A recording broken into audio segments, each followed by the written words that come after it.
Cambiamos de tema, falámoslles agora desa xornada do sábado de iniciación á castañicultura. O Concello de Cerceda organiza unha xornada teórica co fin de dar a coñecer as formas de aproveitamento dos terreos con plantación de castañeiros.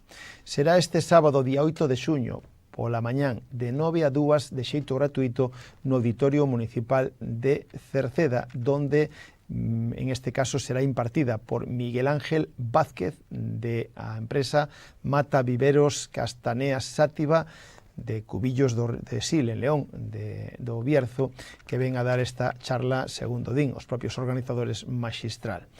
En este caso está organizada pola Asociación Galega de Castañas e Soutos, AGACAS, en colaboración co Concello de Cerceda.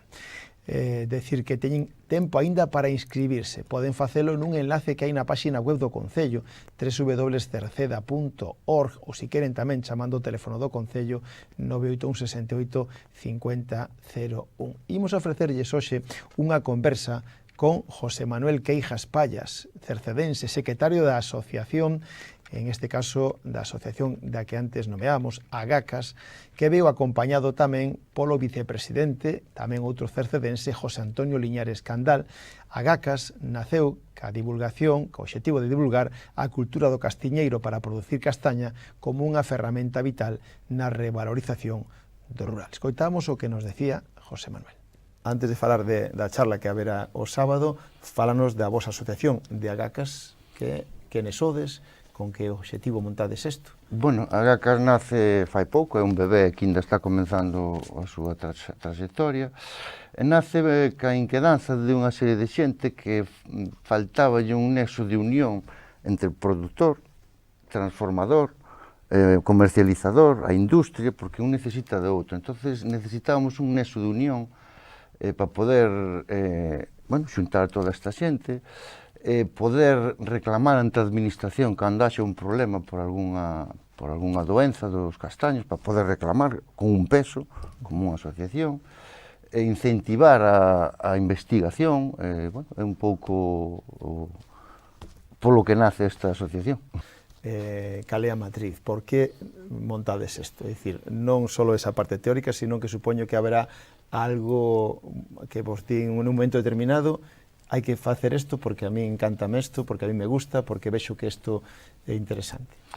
Pois nace un pouco da desinformación, que erros que cometemos nós, fai anos, cando empezamos neste mundo, non había onde asistir, internet era unha cousa, digamos, do futuro, non había estas charlas por esta zona, entón nace un pouco da inquedanza de que creemos que a xente necesita información para despois decidir. Entón, a raíz deso, é como nace incluso participar en temas de investigación.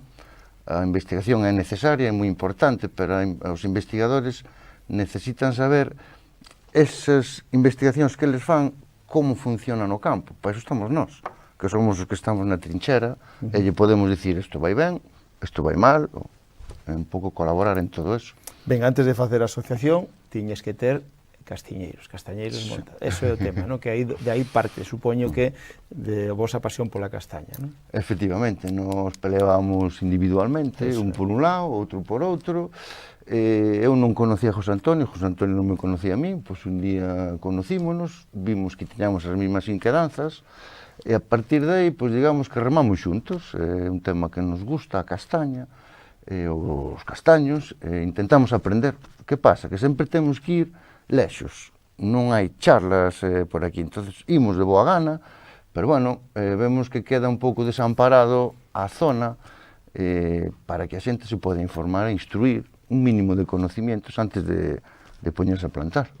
Ben, pois abrimos xa ca charla do sábado. Unhas charlas, unhas conferencias teórica prácticamente que ven que como decías antes, que vai estar impartido por un xenio un monstro, decías ti, de isto. Contanos, porque a xente ainda estará aí a tempo de anotarse, quen vai a estar e que se vai a falar ali. Sí, pois vai a vir Miguel Ángel Vázquez de la Mata, é o responsable dun viveiro Castaña Sativa do Bierzo.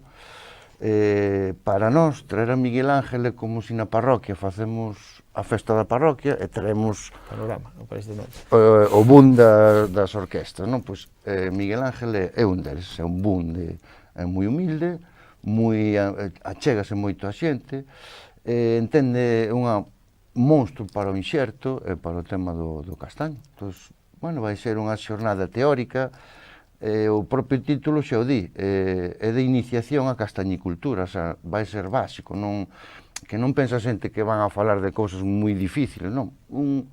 Unha xornada básica para empezar desde o primeiro peldaño a conocer o que é o castaño, que tipos de castaño hai, cal é a diferencia, os pros e contras de cada un dos tipos que hai.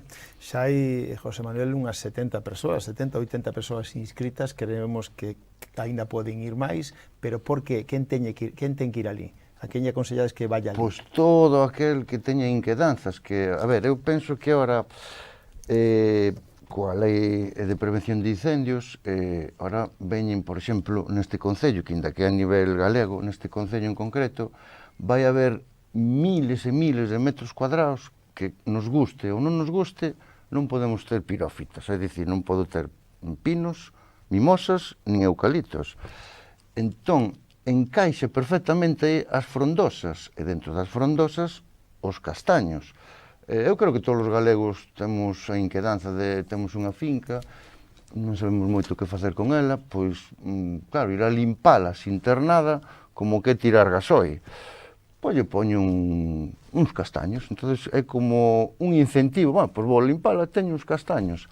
Se eses castaños, ademais, os plantamos ao marco de plantación de 10 por 10, xa entramos en frutícola, xa non nos afecta a lei forestal, está perfectamente legalizado plantar en terra agrícola castiñeiros para froito, castiñeiros, nogueiras ou cerdeiras, pero neste caso, bueno, estamos falando dos castaños. Entonces, creemos que é moi necesario que toda esa terra que vai quedar afectada, todas as parcelas da franxa secundaria, que non queden abandonadas, paisaxísticamente, biolóxicamente, bueno, que en día, o día de mañán, isto non é de hoxe para mañán, isto é a longo plazo, pois poden nos dar unhas castañas que podemos vender ou facer na casa. Ben, tamén me falaba deso se falará na charla, pero podemos facer un pequeno inciso de que a xente estaba poñendo un tipo de castaño híbrido, que había que asesorarse ben, porque depende do que queres, si madeira, si queres castaña, non? Claro, son un pouco... Cal é o mellor coche do mundo? Pois depende. Se son un viaxante, necesitaré unha berlina que sea cómoda, potente, para facer moitos kilómetros. Se só uso un coche para ir a facer a compra, pois con un turismo pequeniño me chega. Se son forestal e traballo no monte, necesitaría unha pick-up. Cal é o tema da castaña? Digamos que hai dúas variantes principales. Híbridos, para que entenda a xente, híbrido é pois, polo tema dunha enfermedade que veo a Galicia, que é a tinta, hibridáronse entre a castaña sativa, que é a que hai en Europa, e a castaña mollísima, crenata, que é a que hai en China, en Xapón. Fixeron un híbrido, hibridáronos para que ese resultado, o castaño que salía aí, resistira a tinta, non a enfermedade. Que pasa? A calidade da castaña non é o mismo que a calidade da sativa. Entonces, nós temos que mirar, vamos, é o que quero tirar por este mundo, bueno, pois gustame a madeira, non quero complicarme, gustame a madeira. Perfecto, podes ir a un híbrido. Pois non, me gusta a castaña, quero pegar, pois entón hai que ir un híbrido inxertado polo tema da enfermedade, o que nesta zona, que estamos afectados pola tinta, o interesante é plantar un híbrido, pero inxertado con variedades do país, vale? A que máis se adapta a esta zona. Cada zona é un mundo diferente. Ben, pois deso ali seguro que se van a enterar todos os que vayan, e xa para ir rematando, non vai a quedar aí. A vosa intención é seguir facendo máis sesións, non? Incluso xa con saída ao monte e todo. Sí, xa de feito xa é programado para o próximo sábado, día 15, un taller, neste caso en vez de xornada será un taller de poda de castaños para froito, que impulsa e fai a Asociación Forestal de Galicia aquí en Cerceda, que o punto de reunión será na estación de Queixas Londoño, e digamos que o seguinte peldaño, a ter a información do que é un castaño, pois o seguinte peldaño é o seu cuidado, un deles é a poda. Moi ben, pois, José Manuel, non sei se queda algo máis, pero sí, seguro que falaríamos moito máis longo, pero que a xente vaya ao sábado para enterarse máis. Eu invito a todo o mundo, o sea, é gratuito e todo. que vayan ali, que non pensen que vai ser algo para xente experta, non, vai ser unha charla para xente moi común, como nós, que o que quere é informarse, aunque só sea por curiosidade, pois en vez de ir... Por cultura. Cultural, por curiosidade, por aprender, pois unha base para saber o que é a castaña, os inicios da castaña, sería eso.